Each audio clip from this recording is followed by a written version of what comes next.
Ölkənin tədiyyə balansı sabitliyini qoruyur. 2025-ci ildə tədiyyə balansının cari əməliyyatlar hesabının profisiti 3,5 milyard dollar olub ki, bu da ümumdaxili məhsulun 4,6%-ni təşkil edib. Profisitin həcmi makroiqtisadi dayanıqlılıq baxımından müsbət sayılır.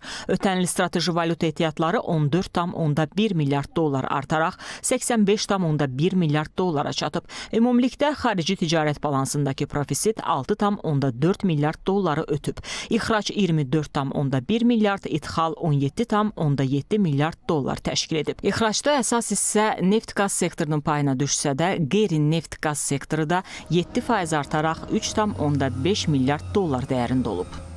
Bu dövrdə Azərbaycan Respublikası olaraq xarici ölkələrə 2,5 milyard dollarlıq birbaşa xarici investisiya yatırmışıq. Bunun qarşılığında ölkəmizə 6,6 milyard dollarlıq birbaşa xarici investisiya yatırılıb. Azərbaycan iqtisadiyyatına qoyulmuş 6,6 milyard dollarlıq birbaşa xarici investisiyaların ölkələr üzrə bölgüsünə baxsaq, birinci yerdə həmişə olduğu kimi Birləşmiş Krallıqdır.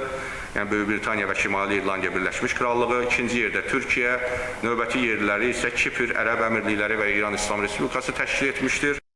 Ölkəyə daxil olan pul baratları ötən il 1,2 milyard dollara yaxınlaşıb. Bu, 2024-cü ilin eyni dövrü ilə müqayisədə 8,6% artım deməkdir. Azərbaycandan xaricə göndərilən pul baratlarının həcmi isə illik müqayisədə 4,1% azalaraq 505 milyon dollar olub. Qeyri-neft sektoruna birbaşa xarici investisiyaların həcmi 6,1% artaraq 1 milyard 441 milyon dollar təşkil edib.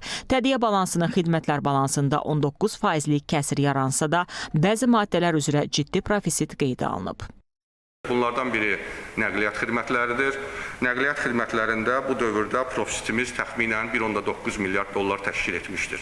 Profiti şərtləndirən əsas amillər yük daşımaları və sərnişin daşımaları ilə əlaqədardır. Bu dövrdə turizm xidmətlərinin profiti 438 milyon dollar təşkil etmişdir. Cari əməliyyatlar balansının 2026-cı il üçün gözlənilən profisit göstəricisi isə 2,83 milyard dollar həcmində proqnozlaşdırılır. Əli Rzayev, Mirəziz Mirəlioğlu, Könül Məmmədova, ASTV Xəbər.